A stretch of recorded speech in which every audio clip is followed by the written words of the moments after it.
साथियों नमस्कार। EPS 95 pension के ऊपर नई अपडेट है, मिनिमम पेंशन के लिए भी, और हम आज हायर पेंशन के लिए भी बात करेंगे। क्योंकि ईपीएफ वालों ने मिनिमम पेंशन वाले को तो 7,500 रुपये अब तक दिया नहीं, और दूसरी तरफ हायर पेंशन वाले को भी परेशान कर रहा है। तो सबसे पहले हम बात करते हैं मिनिमम पेंशन 7500 रुपये के बारे में। तो इसकी नई अपडेट ये है कि आज यानी कि 20 अप्रैल को नेशनल एजुकेशन कमेटी एनएसई की तरफ से गुजरात के भावनगर में एक महासम्मेलन का आयोजन किया जा रहा है। इस सम्मेलन में अशोक रावत जी समेत सभी पदाधिकारी मौजूद रहेंगे, और कमांडर अशोक रावत जी ने इस ऐतिहासिक पेंशनरों को सम्मेलन में केंद्रीय राज्य मंत्री उपभोक्ता एवं सार्वजनिक वितरण मंत्रालय नई दिल्ली के मुख्य अतिथि के रूप में श्रीमती नीबूबेन ज्योति भाई बामनिया को आमंत्रित किया है। वे उनका गाइड करेंगे। इनके लिए उन्होंने 10 दिन पहले ही 10 तारीख को ही उनको पास आमंत्रण भेज चुके हैं। अब देखिए वो आते हैं, आके क्या करते हैं। दूसरी ओर पूरे गुजरात के लोग वहाँ पहुँचेंगे और इस पर सम्मेलन होना है। याद रहे कि हमारे मोदी जी भी गुजरात से ही हैं, अमित शाह जी भी गुजरात से ही हैं, और ये पेंशनरों के लिए महासम्मेलन भी गुजरात के भावनगर में ही हो रहा है। तो ईपीएफ 95 पेंशन के बढ़ोतरी के लिए सभी लोग प्रयासरत हैं। उधर कांग्रेस पार्टी ने भी ऐलान किया है कि हम ईपीएस 95 पेंशनरों के पेंशन बढ़ोतरी का समर्थन करते हैं, और बहुत से सांसदों ने भी लोकसभा में इसके लिए आवाज़ उठाया है। तो सभी अपनी अपनी तरह से सब लोग कार्यरत हैं, और हमारे जो साथी हैं सोशल मीडिया पर भी कार्यरत हैं और सक्रिय हैं। तो इसलिए सरकार के ऊपर तो दबाव तो है ही है। और जो भावनगर में जो आज सम्मेलन होना है, तो उस पर क्या होता है इस पर भी बात करेंगे। तो श्रम मंत्री पहले तो है कि ये रावत जी ने श्रम मंत्री से, वित्त मंत्री से कई बार मिल चुके हैं, और जल्दी में भी ही मिले हैं, और मगर बार बार सिर्फ आश्वासन ही दिया गया है।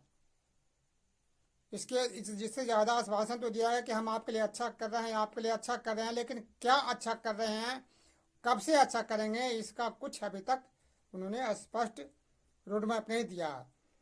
इसमें सबसे बड़ी कमी वित्त मंत्रालय और पीएमओ की तरफ से है। जब तक ये निर्णय नहीं लेते हैं तब तक इसमें कुछ नहीं होना। क्यों कि ईपीएफ तो पहले कह चुका है कि यदि हम हायर पेंशन, हम जो मिनिमम पेंशन में बढ़ोतरी करते हैं, तो हमें 15 लाख करोड़ रुपए अतिरिक्त फंड चाहिए। ये पैसे हम कहाँ से लाएंगे? हालांकि इस पे हमारे एनएसई कमांडर रावत जी ने और संगठनों ने भी उनको ये बात बताया है कि जो ईपीएफ के पास जो है 80 लाख करोड़ रुपये जमा है, और उसका ब्याज हर महीने करीब 80,000 करोड़ रुपये आता है। यदि सरकार 950 रुपये ईपीएस 95 पेंशन में बढ़ोतरी करती है, तब भी मात्र 43,000 करोड़ रुपये ही खर्च आएंगे। तो ऐसी स्थिति में फंड का तो कोई समस्या नहीं है। फिर समस्या कहाँ है? समस्या सरकार के दृढ़ इच्छा शक्ति की है। जब तक सरकार दृढ़ इच्छा शक्ति नहीं दिखाएगी, और सरकार कोई काम तभी करती है जबकि उन पर दबाव हो, राजनीतिक दबाव हो। तब दबाव तब हो जब खास करके उनके वोट का चोट पहुंचे। तो देखिए ये कोई मुश्किल नहीं है। पीएमओ जो से कि चाहे तो ये कर सकता है, मगर करे कब, यही देखना है। अब देखना है कि भावनगर के सम्मेलन के बाद इस पर क्या असर पड़ता है, और उसके बाद 21 तारीख को गुजरात के ही बालासोर में भी एक सम्मेलन है। तो संघर्ष जारी है, और सरकार को इसका हल निकालने के लिए ये सब संघर्ष आगे बढ़ाया जा रहा है। तो हमें पूरा उम्मीद है कि इन एजुटेशनों का, इस संघर्ष का सरकार पे असर तो पड़ेगा और इनको आज न कल पेंशन तो देना ही पड़ेगा, बढ़ाना ही पड़ेगा। ये सरकार चाहे कैसे भी कर ले, इनको बढ़ाना ही पड़ेगा, छुटकारा नहीं है। जब तक ये नहीं बढ़ाती है आंदोलन जारी रहेगा। और हम सभी से ये कहते हैं कि आप लोग सक्रिय रहें और आंदोलन को जारी रखने में अपना समर्थन करें। अब आप इस वीडियो को पूरा देखिए, आगे हम बात करेंगे हायर पेंशन के बारे में। जिस प्रकार से सरकार हमारी ईपीएफओ जो है मिनिमम पेंशन 7500 देने के लिए आनाकानी कर रही है, अड़ंगे लगा रही है, उसी तरह से हायर पेंशन के लिए भी सरकार बुजुर्गों को परेशान कर रही है। जैसे आपको पता है कि नवंबर 1995 में पेंशन स्कीम लागू हुआ था, तो जिसमें सबसे पहले 5000 के ऊपर पेंशन बनता था, यानी आपकी वेतन कितना पैसा कटे, लेकिन पेंशन जो मिलता था 5000 पर। लेकिन 2006 में इसको बढ़ा करके 6500 कर दिया कि 6500 पर पेंशन मिलेगा। तो 6500 पर कर दिया। तो इसके लिए बहुत से हमारे कर्मचारियों ने केरल हाई कोर्ट में इसके लिए हायर पेंशन के लिए आवेदन किया था कि हमें जितने पर पेंशन पैसे फंड करते हैं तो हमें पूरी वेतन पे पेंशन मिलना चाहिए। तो इस पे हाई कोर्ट ने भी निर्णय पेंशनरों के पक्ष में दिया। उसके बाद मामला सुप्रीम कोर्ट में गया और सुप्रीम कोर्ट ने भी हायर पेंशन के लिए बात मान लिया है कि यदि पेंशनर यदि पैसे कटवाते हैं, उनको है तो अपने उनको इच्छा है तो यदि उनको पेंशन हायर पेंशन जो जितने उनकी सैलरी पर पेंशन फंड कटता है उतने पर ही उनको पेंशन मिलना चाहिए। तो इस तरह से पेंशन में बढ़ोतरी के लिए सुप्रीम कोर्ट ने भी हरी झंडी दे दिया। तो मजबूर होकर के इस पे ईपीएफओ को कार्रवाई करना पड़ा। अब बात रही कि उसके लिए फिर क्या हुआ कि जो लोग रिटायर हो चुके हैं 2014 तक, तो जैसे कि जो रिटायर हो चुके थे 6500 जिनके वेतन लास्ट था, तो हालांकि उनको भी हायर पेंशन के लिए अप्लाई करने की छूट है। और 2021 में 15,000 रुपये कर दिया गया है, 15,000 रुपये पर आपको पेंशन मिलेगा। तो उसके लिए क्या है कि चूंकि हम पीएफ जब रिटायरमेंट होते हैं तो जो पैसे होते हैं वो वापस हो जाते हैं। तो अब उसके लिए ये भी कर दिया कि जो एक्स्ट्रा फंड जो पैसे जो पेंशनरों को वापस किए गए हैं तो वो पैसे आपको जमा करना पड़ेगा, तभी जाके हायर पेंशन बनेगा। अब बात यहाँ ये भी है कि जो अभी नौकरी पे हैं, जो हायर पेंशन के दावा करते हैं, तो उनके लिए तो कोई समस्या नहीं है। वो तो जब अभी नौकरी पे हैं ही तो उनको हायर पेंशन के लिए पैसे कटवा सकते हैं और उसके हिसाब से उनको जब रिटायरमेंट होंगे तो हायर पेंशन उनको मिलेगा पूरे वेतन पे।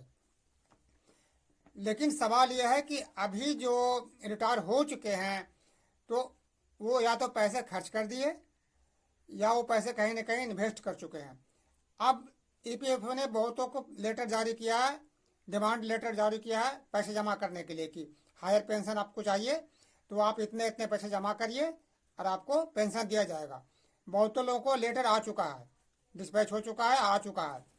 और बहुत लोगों ने पेंशन हायर पेंशन के लिए दावा भी कर दिया है और पैसे भी जमा कर दिया है। लेकिन समस्या यहाँ भी है, ईपीएफओ ने डिमांड ड्राफ्ट से या चेक के जरिए पेंशन के लिए एक्स्ट्रा जो पैसे उनको बनते हैं उन्होंने मांग किया है। लेकिन समस्या ये है कि उन्होंने पेंशन के लिए तो पैसे मांग ले कि आपको 5 लाख रुपए मान ले कि आपको जमा करना है, लेकिन इसके एवज में आपको पेंशन कितना मिलेगा, कब से मिलेगा, इसका एरियर मिलेगा या नहीं मिलेगा, इसके बारे में उस लेटर में कोई जिक्र नहीं है।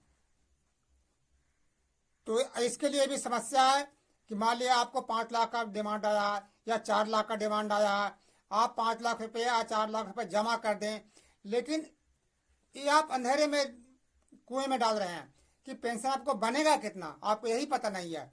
फिर बड़ी ऐसी समस्या भी आई है कि बहुत लोगों ने पैसे जमा कर दिए हैं चेक से और डिमांड ड्राफ्ट से, लेकिन उनके पैसे अभी खाते में से कटे ही नहीं है। अब वो परेशान है कि पैसा हमारा कब कटेगा, कोई बताने वाला नहीं है। उनको बार बार चक्कर लगाना पड़ेगा ईपीएफ ऑफिस का। जिसका मान लिया कि चेक से है उनका तो पैसा कट जाएगा तो पता लग जाएगा, बैंक से स्टेटमेंट लेके पता लग जाएगा। लेकिन जिनका डिमांड ड्राफ्ट है उनको चक्कर लगाना पड़ा है ईपीएफओ को। फिर उसके बाद कोई ट्रांसपेरेंसी नहीं है, कोई स्पष्टता नहीं है कि आपको कितने पेंशन मिलेंगे, कब से एरियर मिलेंगे, इसकी कोई वो नहीं है। तो इसके लिए पेंशनर जो है, हायर पेंशनर के लिए जो अभी तक जो सोच रहे थे कि हम हायर पेंशन मिलेगा, उनके आगे भी एक समस्या कि आखिर वो क्या करें, हायर पेंशन के लिए अप्लाई करें या ना करें। मैं अभी अभी मुझे एक याद है, बहुत दुखद घटना है कि फरीदाबाद के 5 नंबर से एक साथी ने, जो स्कॉट में काम करते थे, उनके पास 5 लाख रुपया का डिमांड आया। उन्होंने 5 लाख रुपया ईपीएफ कार्यालय में जमा करवा दिया चेक से।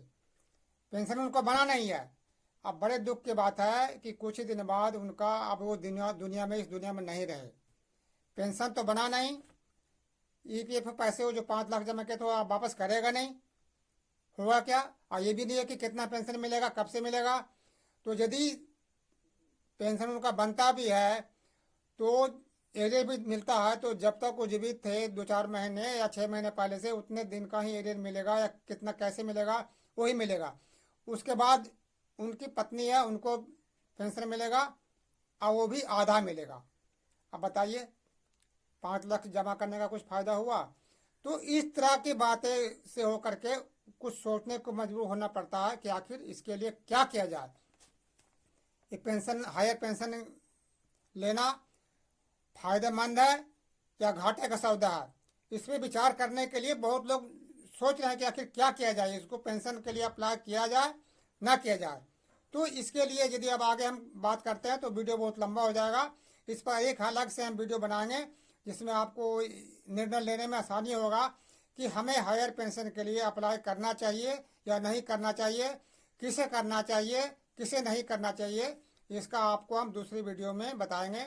इसलिए साथियों, जो हमारे पास जो अपडेट था आपको बता दिया गया है। आपको वीडियो अच्छा लगता है, ठीक लगे तो आप ज़रूर इसको, यदि पहली बार देख रहे हैं तो सब्सक्राइब भी करिए, इसको आगे भी बढ़ाइए ताकि और लोगों के पास पहुँचे, और कमेंट ज़रूर करिए, लाइक भी करिए, ताकि आगे हम आपको ऐसी जो भी नई सूचना या अपडेट आता है उस पर हम आपको सूचना देते रहें। दोस्तों, जय हिंद।